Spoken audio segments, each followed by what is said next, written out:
Hello, another video here, doing a short walk near the village, so not really in the wilderness. The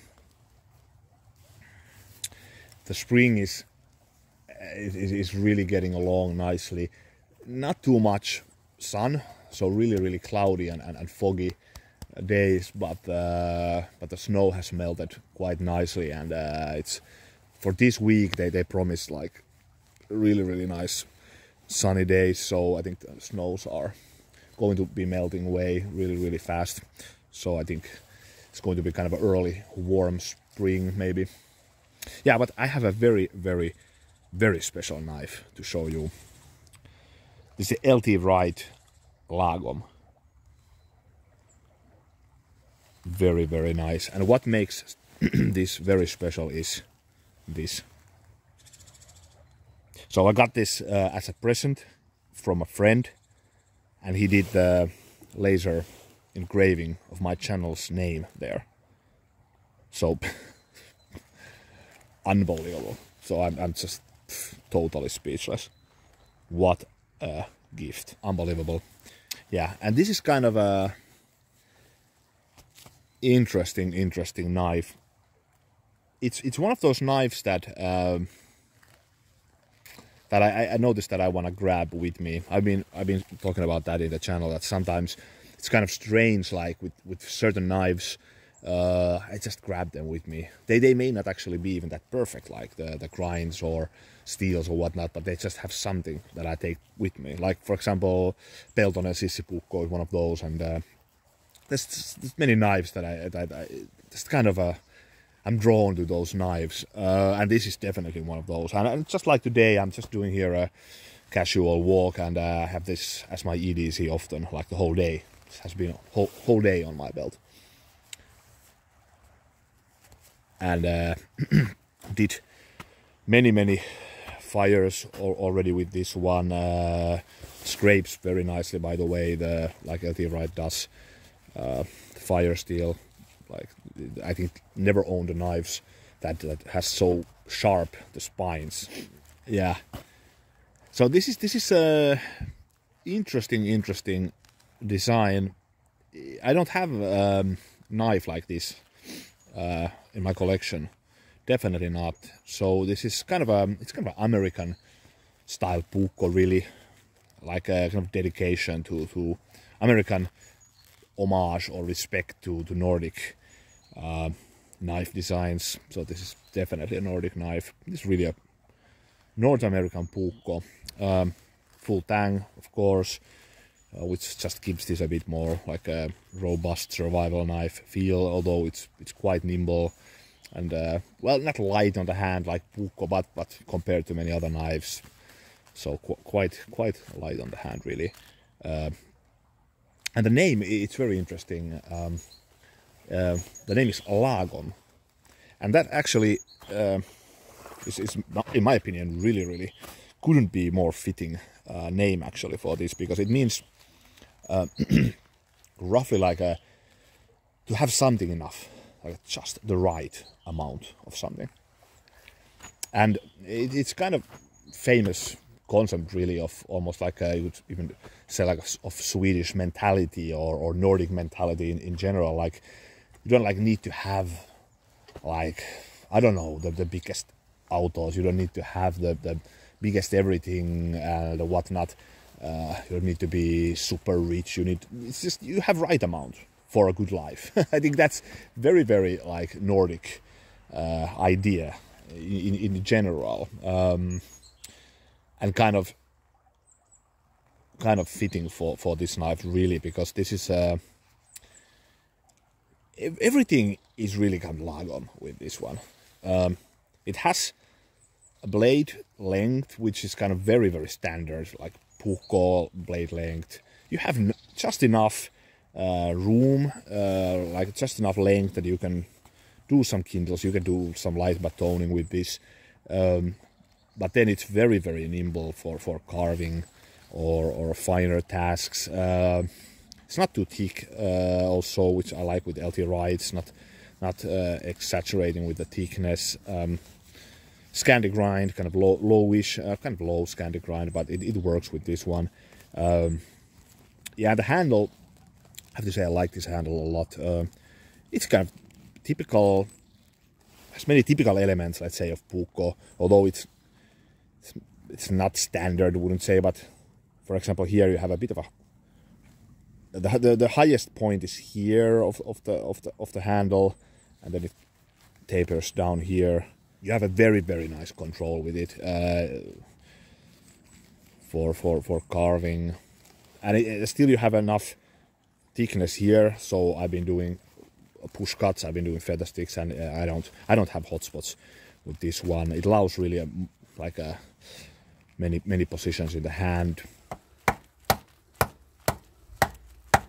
It's kind of a super Puukko. There was a knot directly here, so won't be batoning through that. It's just batoning is somehow weirdly controversial topic, but I never understood why. It's just using common sense, like you do with every single thing in the life. You don't do too much. Know the limits of the knife. For example, here I wouldn't go through with this knife here, so maybe finding another spot. This feels a bit better.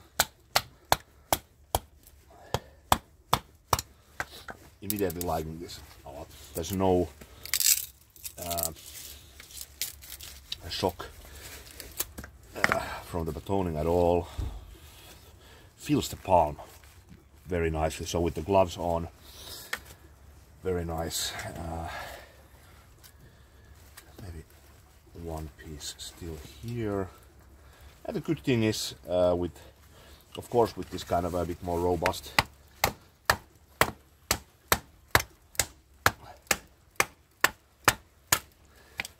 so very nice. It's starting to rain here.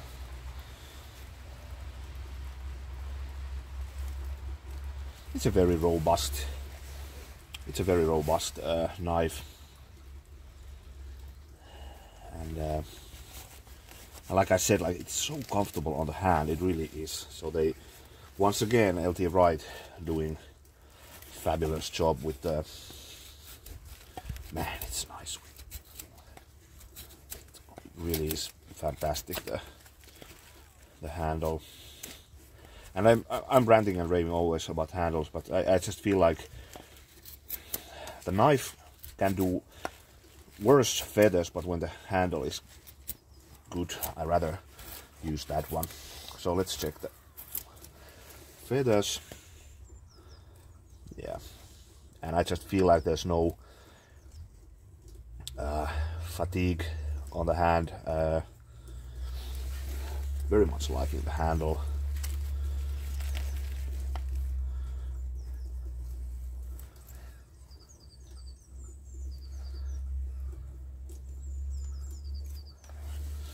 Yep, does a good job, really. Yeah, it's nice. It doesn't do. It's not the best knives that I have for feathers, but it's really nice. And like I said, the overall balance of the knife, the handle, and you can easily do nice curls with this. And I feel like it's the one thing which I love Puukkos, that you get so close to the edge. There's no finger joils. Kind of the whole position, the position of the Puukko in the hand is just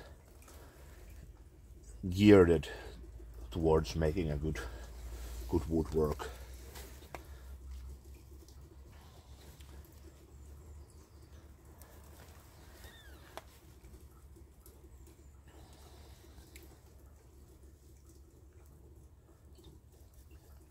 The fit and finish is one of the best, actually, of all the full-tang knives that I have. it's absolutely like flawless, everything. Generous the lanyard hole, which Wright does. Yeah, it's interesting. You have the blade actually, it goes up a bit here, and then very straight spine, which is also typical of Puukko kind of. Well, sometimes you see actually a bit of an upswept actually, maybe with some Puukkos. But generally they're very, very straight here. Yeah, I like this knife a lot. It has become one of those EDCs here in the countryside, but I could easily use this also as a kind of hiking knife, definitely. Yeah, comes with a very, very nice sheath. Once again, Wright uses the JRE Leatherworks or JRE Industries. I should check that out, but anyways, very, very nice sheaths. Holds the knife beautifully. It's not going to drop. Yeah, so this is definitely one of those knives that I like to grab with me, and it has the power of being kind of also a bit of a survival blade. This is what you get with the full tank construction, so I don't have problems with abusing this also.